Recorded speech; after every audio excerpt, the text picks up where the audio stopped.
From the land of 10,000 lakes and just as many heartaches, welcome to the 301 Show. We're here to celebrate, commiserate, and maybe, just maybe, see a Minnesota team win it all. Whether you're dreaming of a Vikings Super Bowl, reliving the glory days of the Twins, or still recovering from the Timberwolves roller coaster, we've got you covered. This is the 301 Show, where the North remembers and the passion never fades.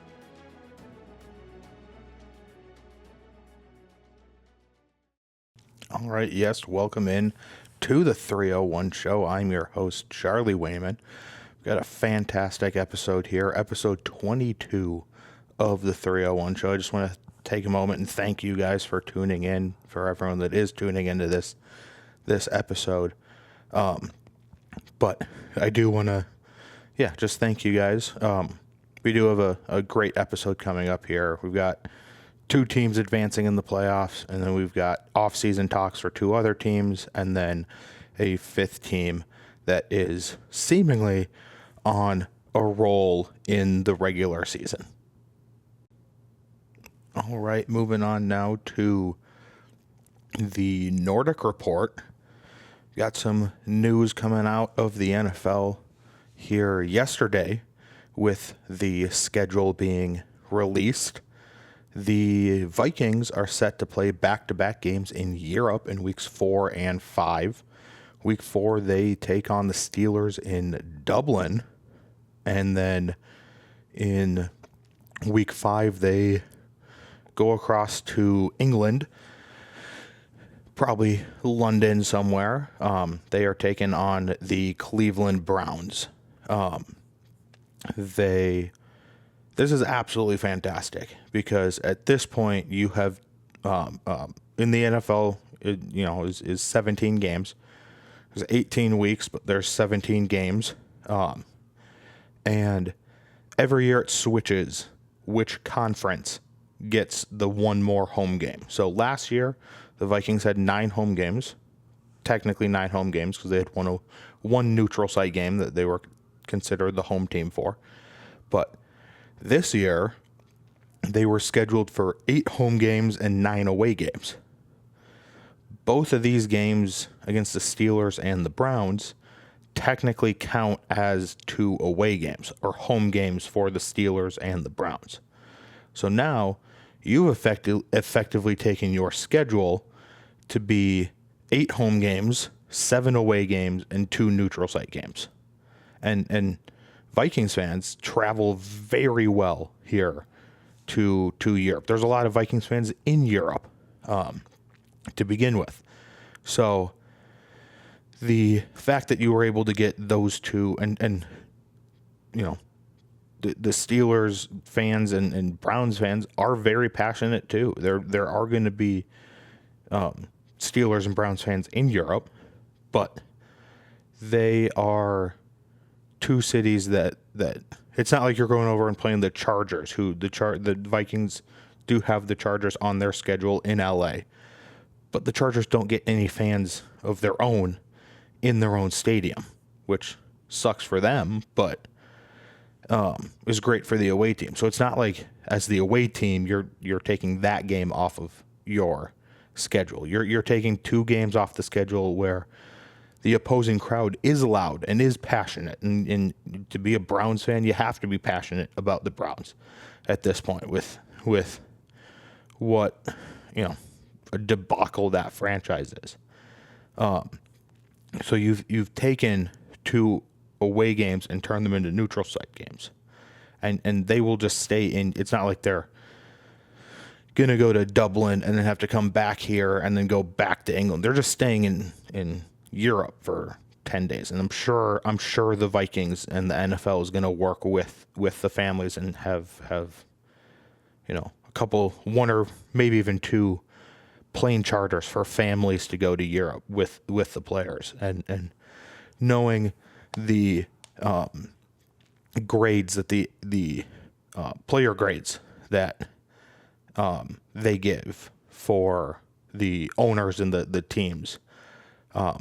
The Vikings have ranked in the top 2 all 3 years, and they were the number 1 team in the inaugural player report. So that tells me that that the Wilfs are going to want to bring the families over to Europe so their players aren't, going 10 days without seeing their family.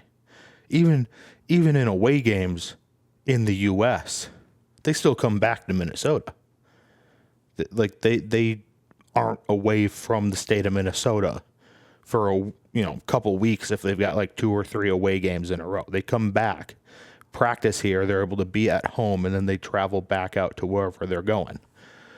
Unless it's like an East Coast team having to go to the West Coast for two games in a row, then they'll just stay out in the West Coast. But again, the team usually brings the families out there for that. So I don't see why this ownership group, who the Wilfs, as much as you want to say they have screwed over this franchise at times, which I think they have at times. I think they wanted more stability in having a Kirk for 6-7 years, however long he was here, when it clearly wasn't working in the playoffs. They want that stability, but they also want their players to be able to, they care about their reputation too, for sure, as owners, but they also care, they want their players to give their players the best chance of actually playing well. So I think that they are 100% going to have the families over. They don't want the players disgruntled in Europe on a 10-day, road trip. So yeah, that's absolutely fantastic to see that now they technically have, with the preseason too, you are given, if you have 9 home games in the regular season, you only have 1 home game in the preseason. And there's 3 preseason weeks. So you 8 home games in the regular season means 2 home games for the preseason. So including the preseason, the Vikings have 10 home games, 8 away games, and 2 neutral site games at this point. So that is, again, absolutely fantastic for the schedule for the Vikings. They also play another big game, two more big games here. First big game is Christmas Day. They play on Christmas Day at 3:30 Central Standard Time at US Bank Stadium against the Detroit Lions. So another great one there on Christmas Day. See, the Vikings are getting some, standalone primetime love. They also then play the Packers in Week 18. So we'll end with end the season with the border battle. Vikings, Packers, Week 18. So yeah, before we get into predictions here, not a ton more news. Maybe we'll do a schedule prediction next week. But I do have a little bit of a reality check for both Vikings fans and non-Vikings fans. Let's start with the Vikings fans. So I do see a lot of people saying, the Vikings are going to win. A lot of Vikings fans saying the Vikings are going to win a Super Bowl this year. I do want to say, can they win the Super Bowl this year? I absolutely think so. I think that they can win the Super Bowl this year. But we do have to be realistic about J.J. McCarthy in his rookie year. I don't think he's going to have as good of a season as there's a very good chance he doesn't have as good of a season as Sam Darnold did last year. So let's brace for the fact that he, as a technically not a rookie, but as a first year starter in the NFL, isn't going to be as good as Sam Darnold was. But on the other side, for non-Vikings fans that are saying this team is, awful, this entire roster got better, except for, again, maybe the quarterback position that took like half a step back. I don't think J.J. McCarthy is going to be terrible, but I don't know if he's going to be the peak of what Sam Darnold is.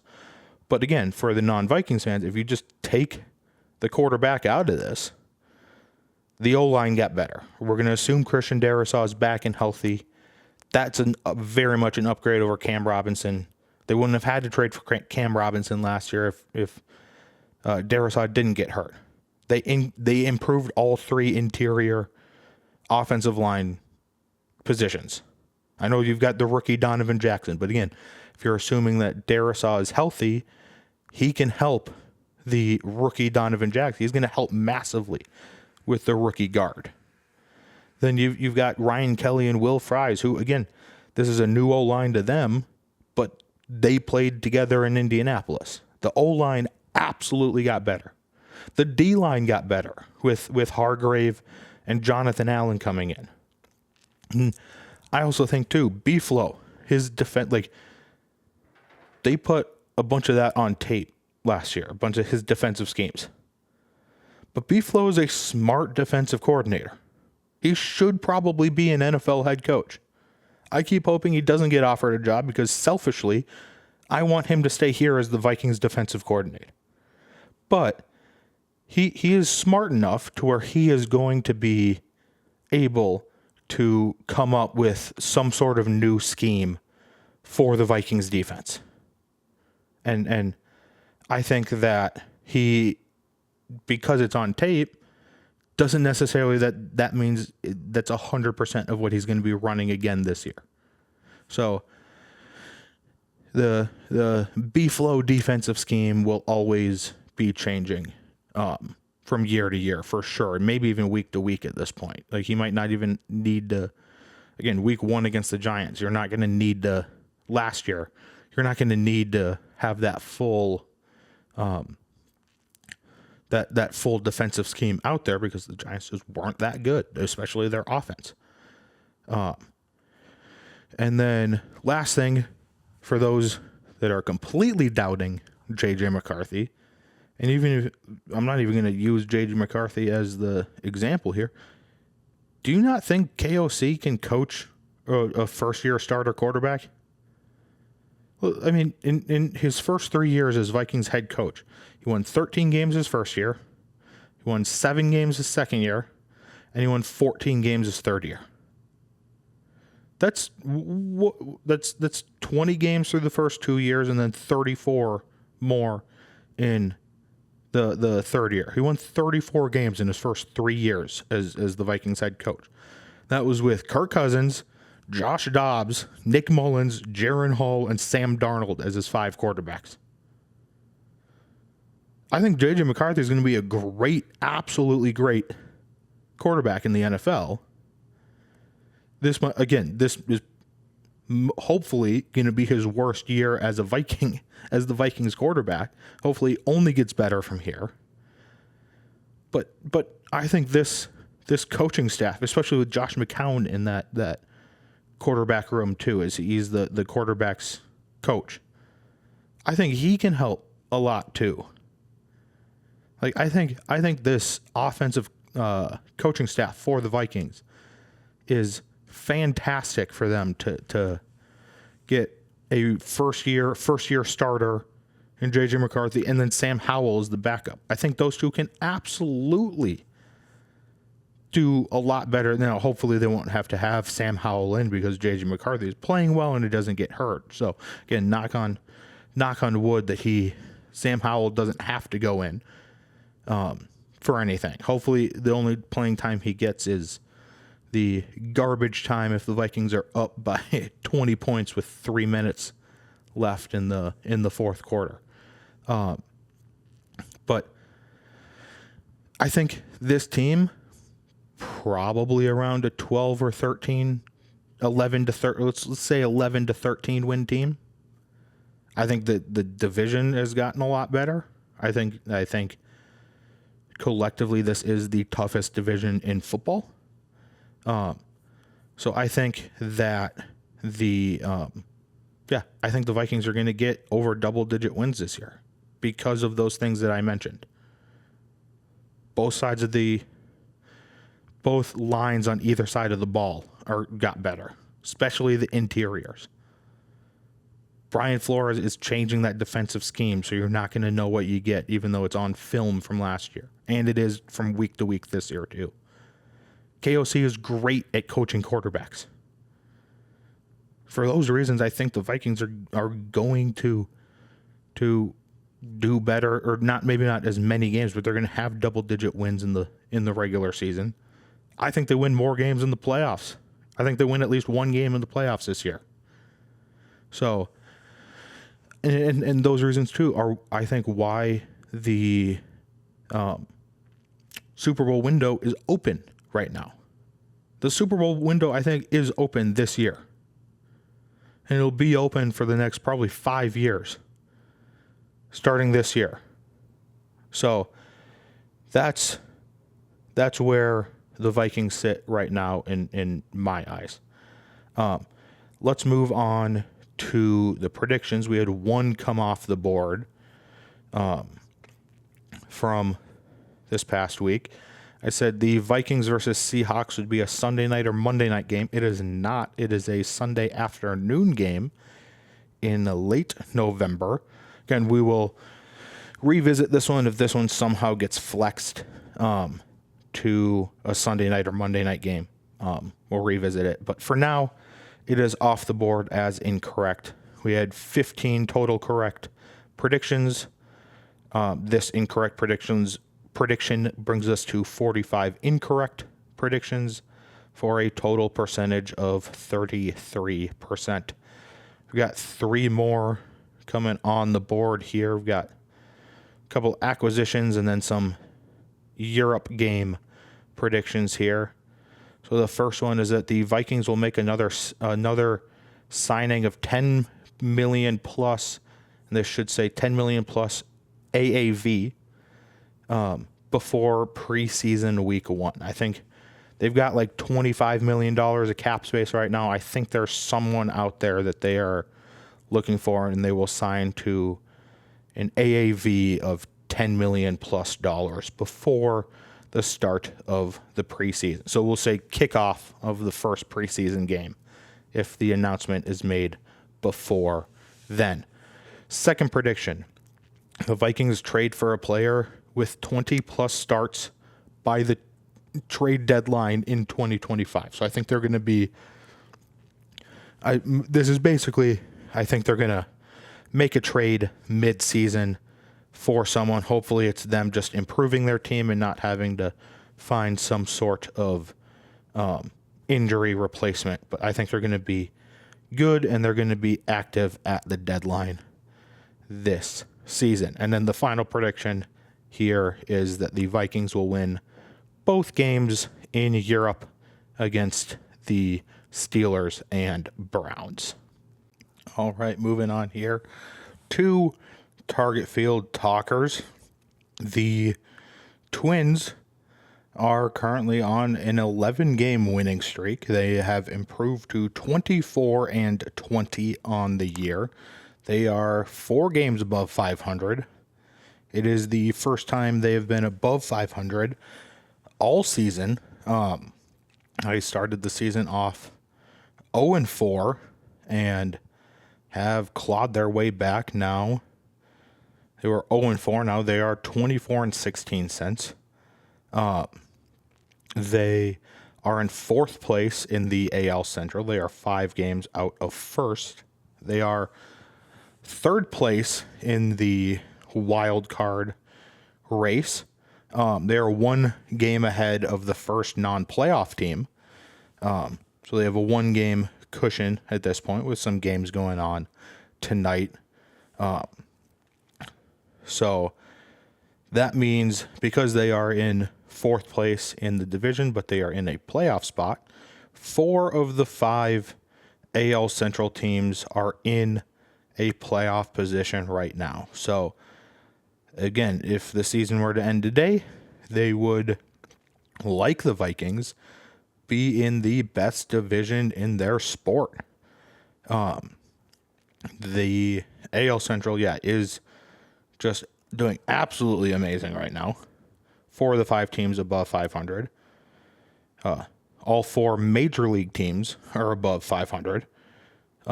The hitting rankings are as follows. They have, again, either stayed the same or gotten slightly better.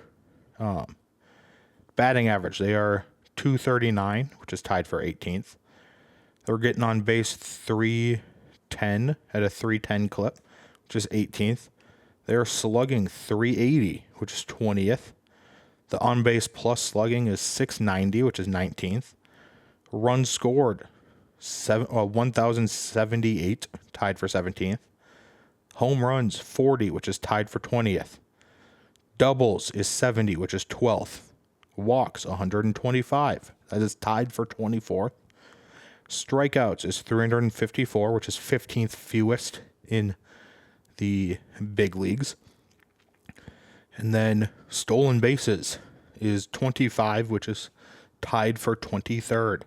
Again, they are just doing average on the strikeouts. So that is, again, feels like a massive step up from the last few years. It's just not having as many guys strike out, and just when they are getting out, they are still putting the ball in play. They are forcing the other team to make a play. Let's see, last year they were actually in the top 10 for least fewest strikeouts at the plate last year, so maybe slightly worse from last year. And then the year before, they struck out the most. So the last 2 years have actually been doing better with that, of just putting the ball in play. Because again, you never know what's going to happen if you just put the ball in play. The could be a stray rock that it hits, and you make it safely to first base. But as for the pitching and fielding rankings, they are sitting at an ERA of 3.38, which is 6th. The WHIP is 1.17, which is tied for 4th. Quality starts from the starters is at 12, which is tied for 23rd. And then errors is 26 errors, which is 22nd in the MLB. Then fielding percentage is at an 892, which is tied for 23rd in the MLB. As I said before, they are in an 11-game winning streak. They swept the Baltimore Orioles twice. That final game of the second series was today in Baltimore. It was a day game. They won 4-0 in that one. They also swept the San Francisco Giants this past weekend at Target Field. So I do want to bring up a couple of, we'll bring up the good side here. Do want to point out a couple of pitchers. First one is, we'll start with the rotation. Joe Ryan has, again, like I said last year, he's been their best pitcher, I think, so far this year. Most consistent pitcher. Because Bailey Oprah still has the one bad start, his first start of the year, where I think he said while he was sick, and he was quoted as saying in that weekend, in the couple of days he was sick, he lost like 8 pounds or something like that. And, absolutely insane. But again, Joe Ryan has been the most consistent pitcher over the course of the season. He has pitched in 8 games. He has a 3-2 record. He has a 46 innings pitched. He has a 2.74 ERA and a 0.83 WHIP. Then he has 54 strikeouts and only 5 walks. So again, you're not forcing your own. He's getting over a strikeout an inning, which is just a massive help for that defense that has been maybe in the infield has been struggling a little bit. Because I do like having 2 center fielders in the outfield with Buxton and Bader, which again, their defense has been insane. But the infield hasn't been, it's been getting better, I feel like, but it hasn't been great this year. So getting 54 strikeouts in 46 innings pitched is fantastic because you're just taking your pressure off of the guys behind you on forcing them to make plays. It's basically the reverse of the hitters. The hitters don't want to strike out and just put the ball in play to force the defense to make a play. And then the pitchers want to strike them out so their defense doesn't have to make a play. And then in the bullpen, there's two guys I want to bring up here. Jared Duran, that's the Red Sox outfielder, Jared Duran. Johan Duran has pitched in 22 games this year, which arguably the greatest closer entrance in all of baseball when you get a night game and all the lights take effect there at Target Field. 22 games pitched. He has pitched 21 and a third innings. He has an ERA of 0.84. He has allowed 2 runs this year, 2 earned runs the entire season in 21.1 innings pitched. He has a 1.03 whip, and then he has 25 strikeouts to 9 walks. The other guy I want to bring up is Louis Varland. Again, they tried him as a starter last year. They tried him as a starter the year before. He was awful in the majors as a starter. He was sent down to the minor leagues and did decently well last year as a starter with the Saints. But this year, they just had him in the bullpen from the beginning. And again, in 21 innings pitched, the exact same amount of innings pitched as Duran. He has a 2.95 ERA, a 1.03 whip, and he's got 26 strikeouts to 4 walks. Again, this guy has been fantastic here this season. They need him to be a reliever for at least the next couple years at this point. To really, his stuff is better when he can throw harder for 1 inning or 2 innings a game, and not have to try to pitch 6 or 7. Like, his velocity drops if he's pitching 6 or 7. His control drops if he's pitching 6 or 7 innings in a game as a starter. If he's a reliever and is pitching 1 or 2 innings, usually just 1, but 2 innings at absolute most, he's been fantastic. He's letting up, 1 hit or walk per inning. He's got an ERA of 3, basically. He's got under a 3 ERA. And it's just so much better than the last couple years when they try to have him be a starter. Now, my thoughts on this team as a whole is I'm still a little bit hesitant to buy in. Yes, they're on an 11-game winning streak. 6 of those games, though, were against the Baltimore Orioles. The Baltimore Orioles aren't, Chicago White Sox or Colorado Rockies bad, but they are awful this year. The San Francisco Giants was a great sweep. That was absolutely amazing. So I'm a lot closer to say they are where they should be now than I was last week or 2 weeks ago. But I am still hesitant because we have seen this before. We have absolutely seen this before. And it was less than a year ago. It was 1 year. It was last season we saw this. They started the season 7-13 from the beginning of the season to April 21st. Then from April 22nd to August 21st, they went 63-40. There were 23 games above 500 from the end of April to almost the end of August. And then from August 22nd to the end of the year, they went 12-27. Do I think this team can be a playoff team? Absolutely. This team is good enough to be a playoff team and maybe win 1 series. I don't think they're winning more than that. I don't. I haven't seen that from this team consistently.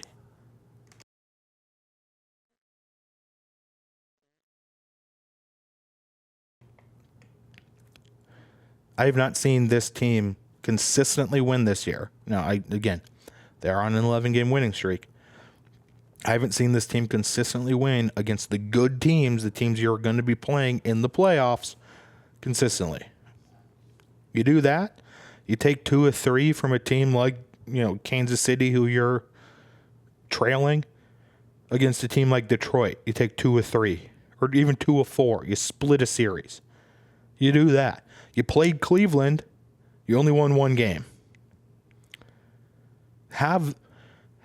Play over 500 baseball against the teams that you are going to be playing, or at least vying for a playoff spot against come the late season. You're going to either be playing in the playoffs or you're going to be competing with for a playoff spot. You don't need to win every single one of those games.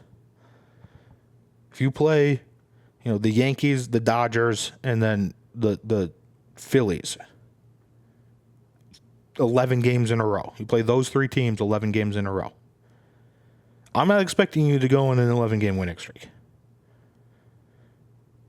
But I want to see you win 6 of those 11 games.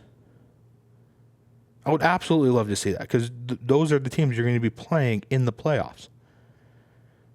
Win 2 of those series. At least 2 of those series. But don't just say because we beat the Baltimore Orioles 6 times in a week and a half span, we're World Series contenders now, because you're not. That doesn't make you that. What that makes you is not a bad team. It doesn't make you a good team. It just makes you not a bad team. So beat the Giants again in 3 games. Do it. Prove to me that you can do it more than just once. Prove to me that Giant series wasn't just a fluke. Because right now it's looking like a fluke. The Baltimore series, the 2 Baltimore sweeps don't look like flukes, because you look like a better team than Baltimore is this year.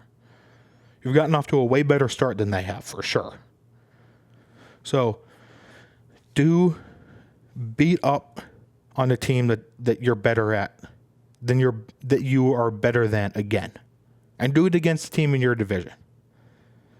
Your division is the best division in baseball at this point. Beat up on a team in your division. The AL Central sent 2 or 3 teams to the playoffs last year. The Guardians, the Tigers, and the Royals. The AL East sent the Yankees and the Orioles. The West sent who knows who. But your division sent the most teams to the playoffs from the American League last year. Win a series against a team from your division that is an actual Major League Baseball team. That's what I want to see. That's how you'll convince me to actually buy into this team this year. That's how you'll get me to buy in. That's how it works. You have to convince me to buy in. If we move on to the predictions here, not great from this week. Went 1-4 this week. The 4 I got wrong. Royce Lewis will hit Royce Lewis's first hit will be a home run in 2025. It was an RBI single when they needed it. They absolutely needed an RBI. He came up with the bases loaded. Couldn't get a home run though. So the Guardians will take exactly 2 games, or Twins take exactly 2 games against the Guardians. They took 1. Said the Red Sox win the series against the Twins. I'm glad I was wrong about that one. Joe Ryan goes 7+ innings with 10+ strikeouts in his next start. He did not. And I said, in terms of that series at home last week against Baltimore, that the Twins would sweep them. That one was correct. That brings me to 4 of 24 correct, for a correct percentage of 17%. So we've got 3 coming on the board here, and that will be the Twins win streak. I'll go in for some optimism here. The Twins win streak gets to at least 15 games. 3 Twins will play in the All-Star game this year. And Royce Lewis will hit a triple in Milwaukee. They're going to Milwaukee this weekend for 3 games. So he'll hit a triple in Milwaukee this weekend.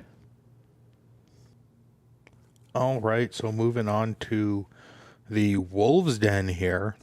The Timberwolves did take down the Golden State Warriors in 5 games. The legend of Anthony Edwards being the legend killer continues. He took down KD last year. He took down Jokic last year. He took down Luka and LeBron in the first round this year.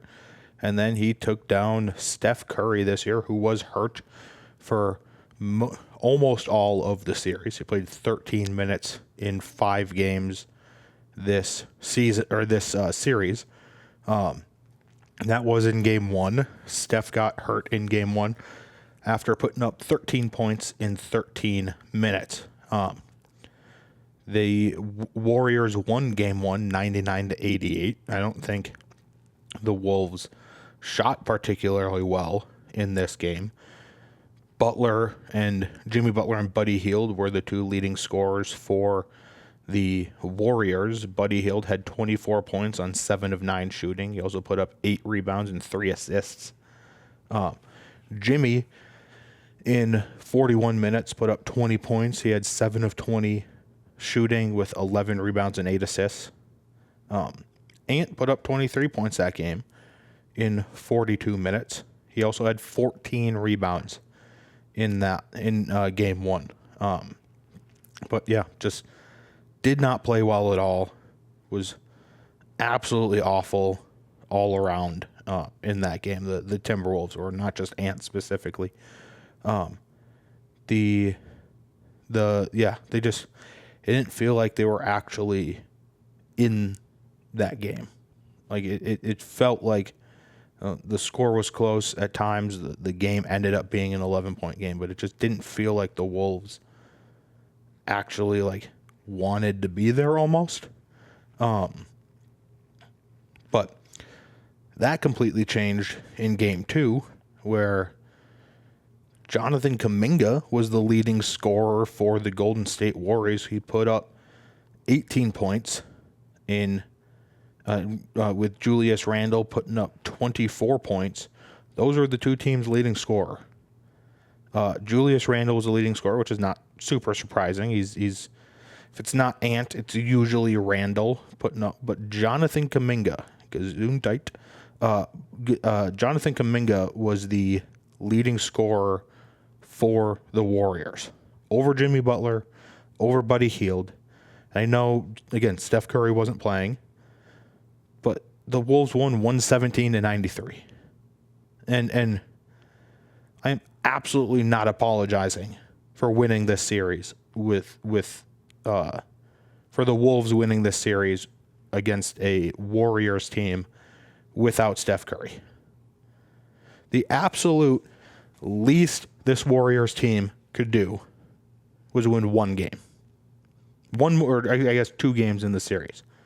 Push it to a game 6. This Warriors team over the past decade has been absolutely carried by one guy. It's been more than that throughout the years, too. They obviously had KD. They had prime Klay Thompson, too. But the heart and soul of this team over the last 10 years has been Steph Curry. And all he needed the rest of his Warrior teammates to do to get back in this series was win 1 game without him. And they couldn't do it. The only game they won in this series was the game Steph got hurt in. The Wolves won game 2, 117-93. They won game 3, 102-97 off of 36 points from Ant. He was 13 of 28 from shooting.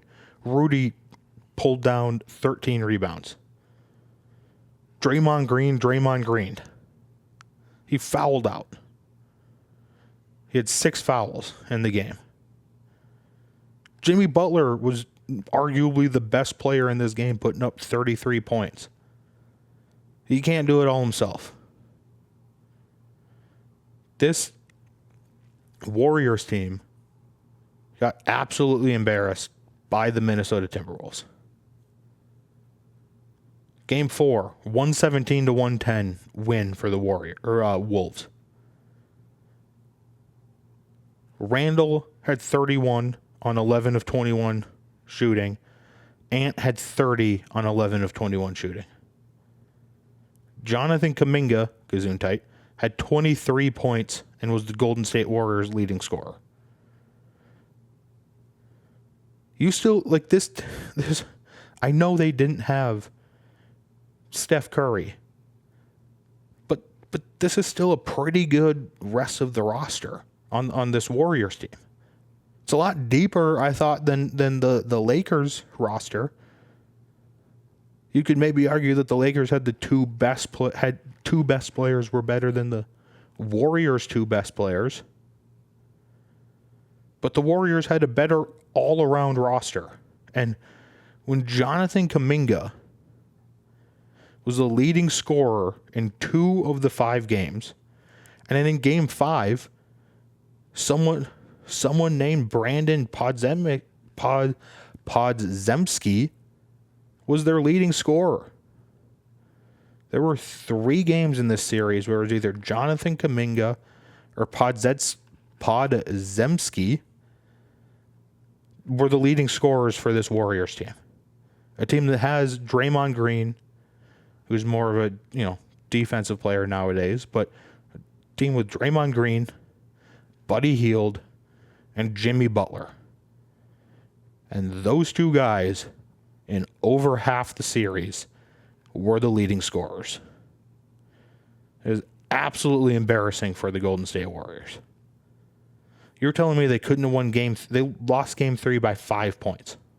You're telling me they couldn't have come back and won that game. They lost Game 4 by 7. They could have come back. They lost that one by 7, and Kuminga was the leading scorer. They should have won Game 4. That is absolutely embarrassing for the Golden State Warriors. And great effort by the Timberwolves. Absolutely great. And I don't think they played a great game in this series. I don't think there was a single, fantastic game by the entire Wolves team in this series. And they won it in 5 games. That gives me confidence against whoever they're playing here in the Western Conference Finals. I think whoever they play in the Western Conference Finals is going to be the toughest matchup they have faced thus far, and could very well be the toughest matchup they play their entire playoff run if they make it to the NBA Finals. Either OKC, the Oklahoma City Thunder, or the Denver Nuggets. I think could very well, of the remaining teams, those 2 could very well be the toughest team that they play. They are 2-2 against OKC this year. The average score is 118.75 for the Wolves and 118 even for the Oklahoma City Thunder. They are 4-0 against the Denver Nuggets this year. They are riding a 6-game winning streak against the Denver Nuggets dating back to last year's playoffs. The Wolves won Game 6 and they won Game 7 against the Nuggets. Then they won all 4 this year. There's your 6-game winning streak against the Denver Nuggets. The average score against the Denver Nuggets, 126.75 to 113.5. They're winning this on average. They're winning by just over 13 points. So this is, again, absolutely fantastic setup here. I think if you play the Denver Nuggets, your winning streak isn't going to be 10 games. You're not going to be sitting at a 10-game winning streak against the Denver Nuggets if you play them. You're not going to sweep the Denver Nuggets. There's all the jokes. Oh, Jokic just wants to go home. Jokic doesn't actually want to play basketball. He just wants to race horses. That might be true. He might actually rather be racing horses than playing basketball. But I think he still cares about playing basketball, too. So absolutely, you can't punch the Wolves' ticket to the playoffs just yet, or not to the playoffs. They're already to the finals just yet. I would, of these two teams, Oklahoma City and the Denver Nuggets, I personally think they match up better against the Denver Nuggets.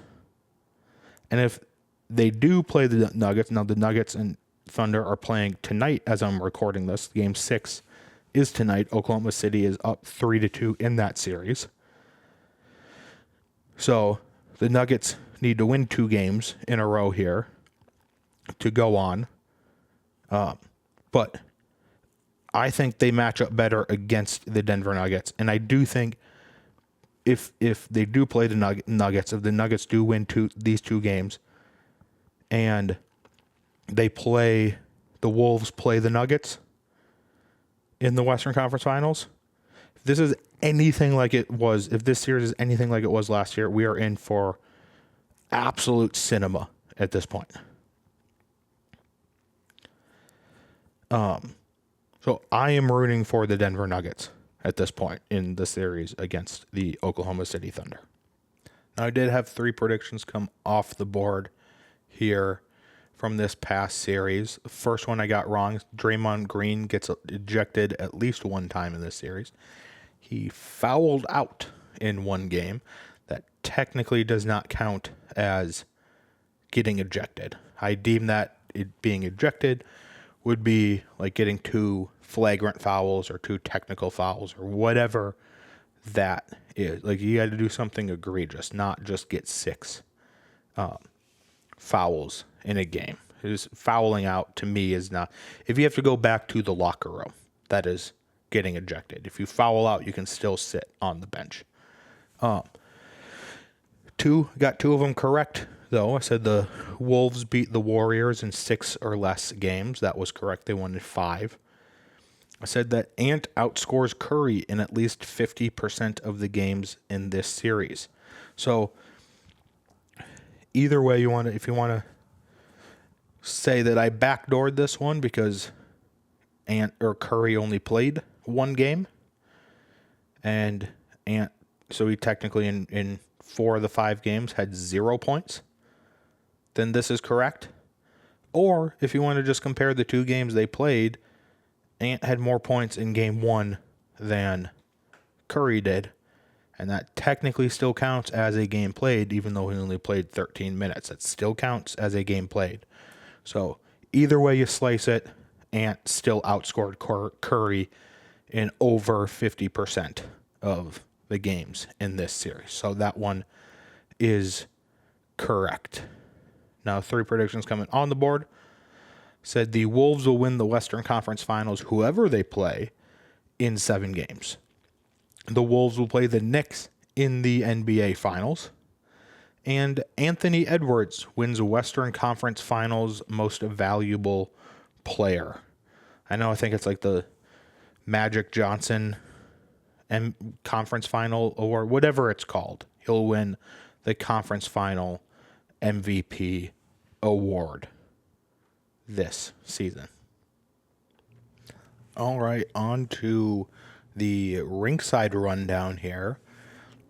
We will start with the Wild, who are, again, in the offseason. I do have 2 potential free agent signings here for them this offseason. The first one is a center. He is 37 years old. Would only probably do a 1, maybe a 2-year deal. I would definitely prefer a 1-year deal on this. And he's a center. That is Claude Giroux. Last year he had 21 goals on 43 assists for 64 points. That I don't really care about. I don't care what his point production is. What was I harping on this entire season for that the Wild needed to get better at? See, at the beginning of the year, it was the special teams, the specifically the penalty kill. But there was one thing I said that if they change that, they can make everything better, and that was face-offs. Claude Giroux Hasn't had a face-off percentage over the course of an entire season since the 2009-10 season. He was like early 20s at that point. Like that was like his second year in the league. This past season at 37 years old, he had a 61.5% on the face-off dot. He had 58% the year before, 58.3 the year before that, and then 60.3 the year before that. The last 4 years, his worst face-off percentage is 58%. If you can get him out there in crucial time, and you've got a high 50s to low 60% chance of winning that face-off, this team is going to be so much better. Obviously, Kirill being healthy all year would help a ton too. But can you imagine this team with Kirill healthy and a center that can actually win face-offs when it matters the most? That would be absolutely amazing. I would seriously consider, again, assuming he's not asking for like $5 million a year or something like that, I would strongly consider Claude Giroux. You have to consider Claude Giroux at this point. The second player here I have is Minnesota native. He's got a connection to here. He is a right winger, and he can actually put up points. That is Brock Besser. He's a right winger, a right-handed shot, which this team desperately needs. He is 27 years old. He was in the same draft class as Joel Eriksson Ek and Kirill Kaprizov. All three of them were in the same division. The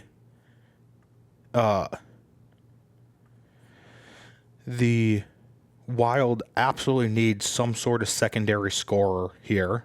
They have 75 games played. They have Brock Besser last year had 75 games played. He had 25 goals, 25 assists, and his shooting percentage was 17.2%. The year before that, the Canucks were a lot better. The year before that, in 81 games, he had 40 goals. If you can get a guy like this and not have to rely solely on Kaprizov to score all the goals for you, you have a guy that can also score goals. He scored 65 in the last 2 years. That would be absolutely fantastic too. You sign both of these guys, put them on the same line where Giroux is winning the faceoff, and then Besser is able to, to actually score a goal. That is perfect. That is exactly what this team needs. The defense looks amazing. You can get into my gripes with John Merrill at this point, but this team needs secondary scoring behind Kaprizov. And we saw this in we saw this all year when Kaprizov was hurt. They can't win games by outscoring opponents when Kaprizov isn't healthy. So to have a guy that could step up if Kaprizov got hurt, and if he doesn't get hurt, just add secondary scoring to this team, that would be a dream come true, I think, for Wild fans. Because I do think Boldy, I don't think is that, just with at his peak, Boldy could be that guy. But Boldy is the most inconsistent player on this. He's the streakiest player on this team. He'll go 10 games in a row where he looks like he is competing with Kaprizov for the best player on this team. And then the next 10 games, he looks unplayable. That is my biggest pet peeve with Matt Boldy. It's just how inconsistent he is how consistently inconsistent he is during the regular season. He did well in the playoffs this year. Absolutely loved his play in the playoffs. But he needs to step up better in the regular season, especially when Kaprizov's hurt. I know in the playoffs he played well because he was playing with a healthy Kaprizov. But if he needs to be the guy they drafted him in the top 10 to be, or top 15 or wherever, I think it was 10 to 12 or something like that. They need him to be that player. That player on a consistent basis too. So if he can't, getting a guy like Brock Besser would absolutely help this team. And maybe Brock Besser would help Matt Boldy to be more consistent too. And then you're firing on all cylinders. That would be, perfect scenario. But we will see here in this offseason. So even though the Wild are not in the playoffs right now, we do have a hockey team that is still in the playoffs and is actually advanced to go to the finals. The Minnesota Frost are making their way to the Walter Cup finals. I did say last time they were playing Montreal in the first round. That was incorrect, so I do apologize for that. They were playing the Toronto Scepters, and they took down the Scepters in 4 games. There was a best of 5 series, so it was the first team to win 3 games. The Scepters won 3-2 in game 1. The Frost were down 3-0 and then made it somewhat of a closer game towards the end.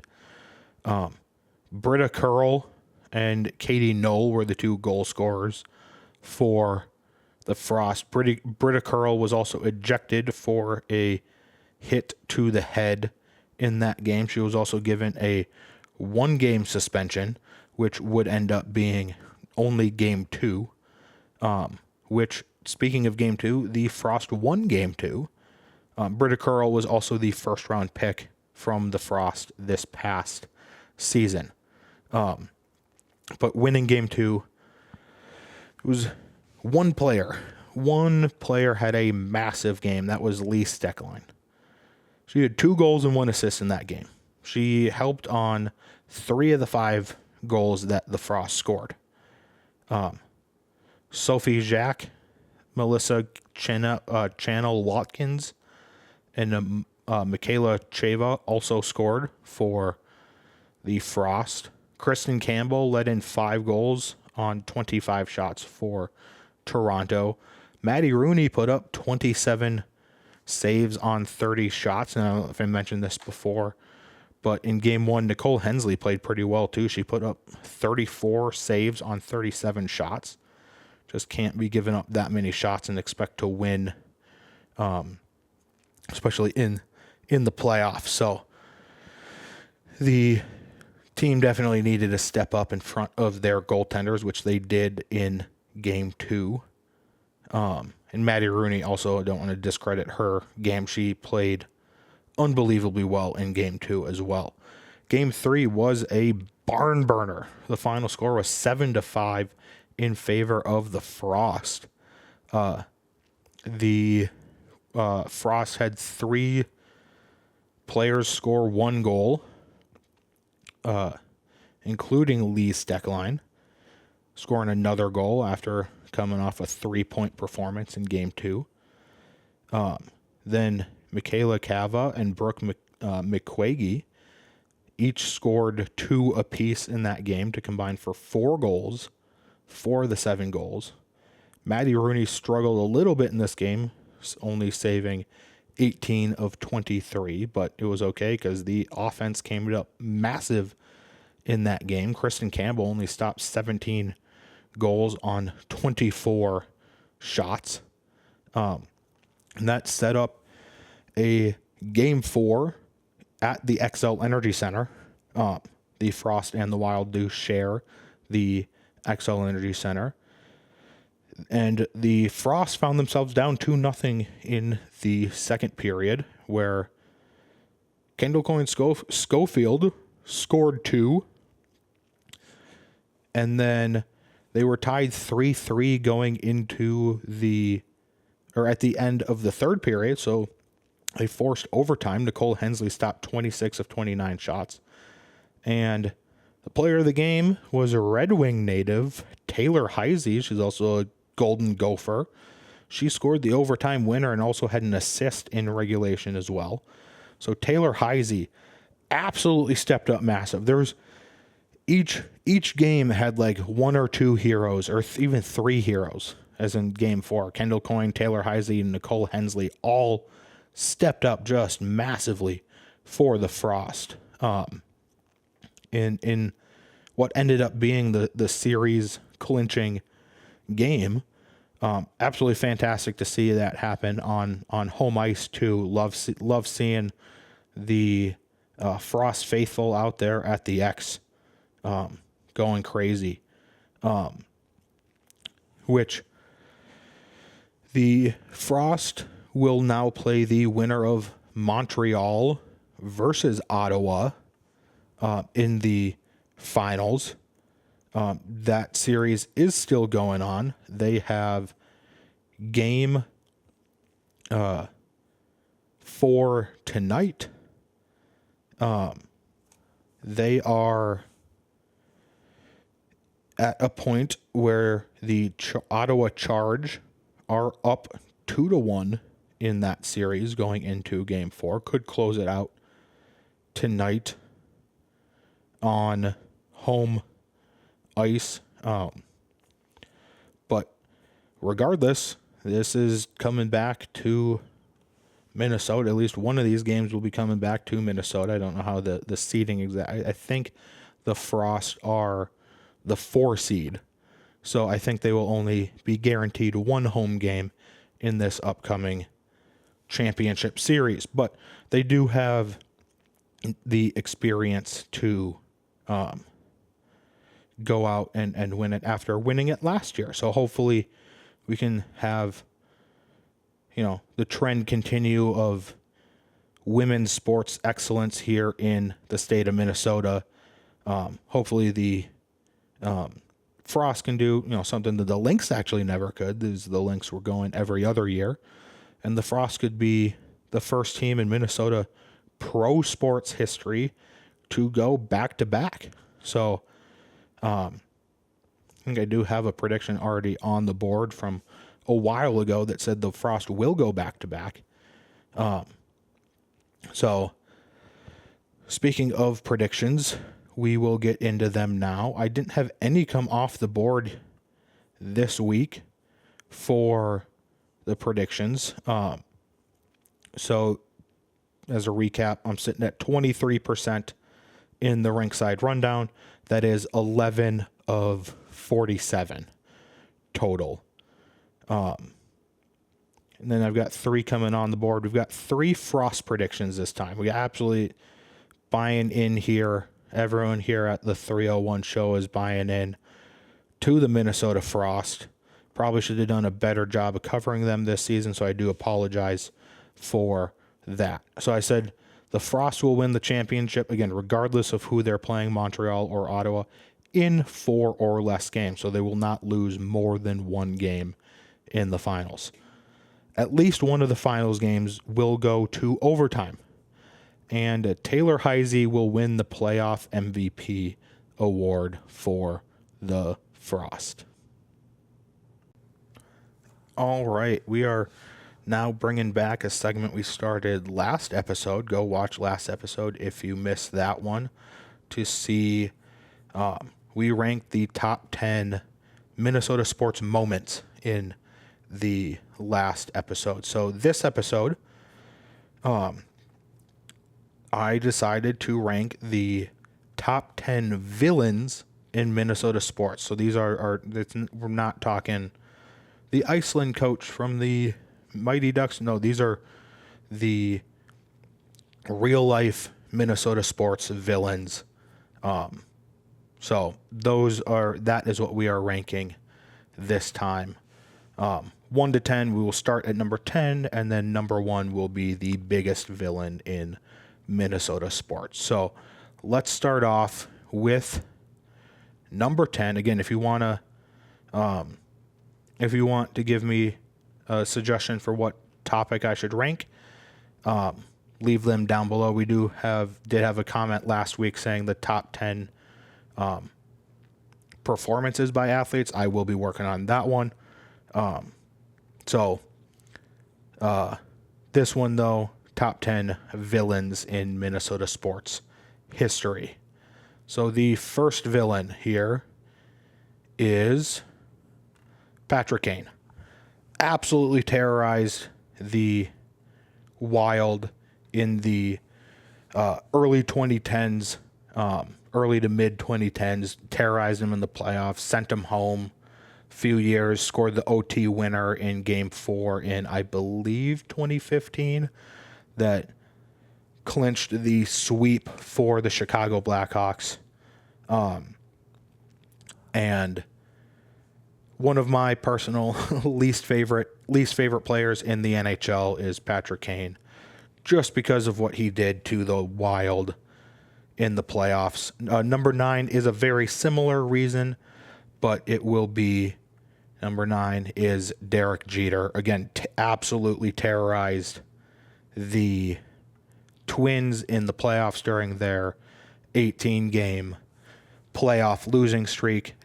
I do not have Alex Rodriguez on this list, and there's a specific reason for that, which I will actually get to in number 8 here. I'll reveal number 8, and this is my kind of hot take, having this person this low on this list, but I do have a reason for that. So number 8 is Glenn Taylor.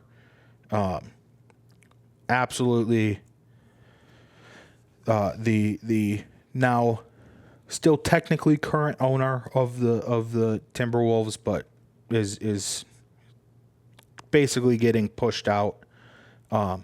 He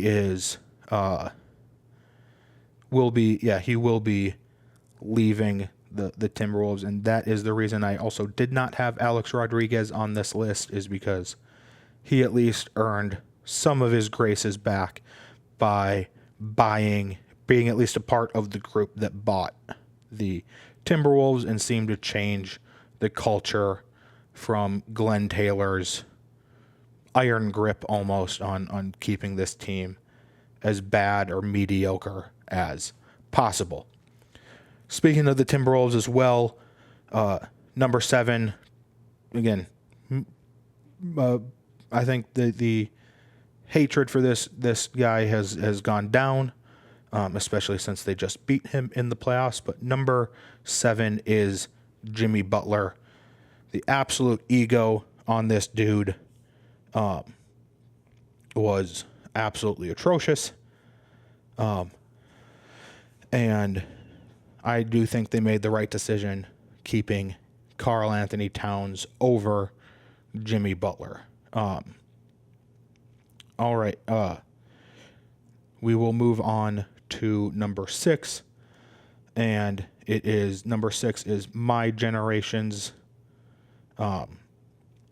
trust issues with kickers. Number 6 is Blair Walsh.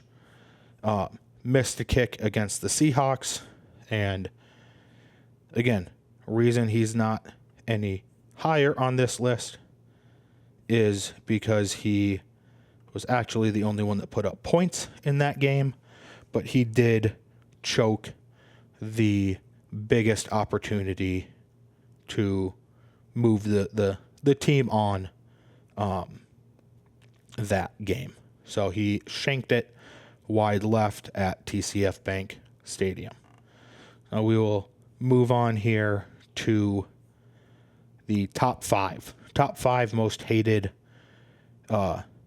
players, villains, people, the most hated people in Minnesota sports history. Number 5 is the first reason we have trust issues with kickers here in Minnesota. Could have sent us to the Super Bowl. And didn't, would have sealed the deal in that game against the Falcons, but his first missed kick against the Falcons. And I do think they had a very good chance to win the actual Super Bowl that year. Not only because they were just the best offense, but forget who the Super Bowl featured that year with the Falcons, but the Vikings would have been the far superior team in that Super Bowl had Gary Anderson made that kick. Number 4, again, this is maybe more recency bias, but again, another ownership group. It's the Pohlads. Said they were going to sell the team. Still looking to sell the team. No new news from that. They're the cheap Pohlads. They don't want to spend any money. They can't spend any money because they didn't have a deal with FanDuel Sports Network. And just everything they have done in the last, since the first playoff win in 2 decades has been atrocious. It's been absolutely atrocious. So the Pohlads, again, it might be recency bias, but the Pohlads are number 4 on my list for the biggest villains in Minnesota sports. Number 3, again, it might be more recency bias, but number 3 is the quarterback of the Green Bay Packers, former quarterback of the Green Bay Packers. Who knows where he's playing next year? Probably the Pittsburgh Steelers. But Aaron Rodgers gets into the number 3. At least with Brett Favre, one, he played on our team. He almost brought us to the Super Bowl. He is not on this list. I'll tell you that. Brett Favre is not on this list. And but Aaron Rodgers, his ego, absolutely an egomaniac. At least Brett Favre had a decent personality that you could actually, find quite comical as he was beating up on the Vikings year in and year out. Aaron Rodgers has always been, a narcissist, but it has gotten absolutely atrocious over the last few years. And I really hope he doesn't sign with this team. I want this team to be J.J. McCarthy's going forward. Number 2, it's a coach. Coached against Brett Favre in the 2009 NFC Championship game. Was seen as the face of Bountygate. Maybe Brett Favre got a little hurt because of Sean Payton. Was paying his players to intentionally injure Brett Favre. And who knows if Brett Favre is throwing across his body if he actually had, who knows if he actually needed to throw across his body if he's not getting super beat up because Sean Payton is, doing that or paying his players like that. And then number 1, completely robbed Minnesota of their first Stanley Cup in the state history. Norm Green. Has to be Norm Green. You still see signs at Wild games today that says Norm Green still sucks. He moved the team moved the Minnesota North Stars out of the state of Minnesota, and then a couple years later, the Dallas Stars won the Stanley Cup. And I think you can ask any Minnesota hockey fan, especially the ones alive at that time, we feel like that Stanley Cup should be ours.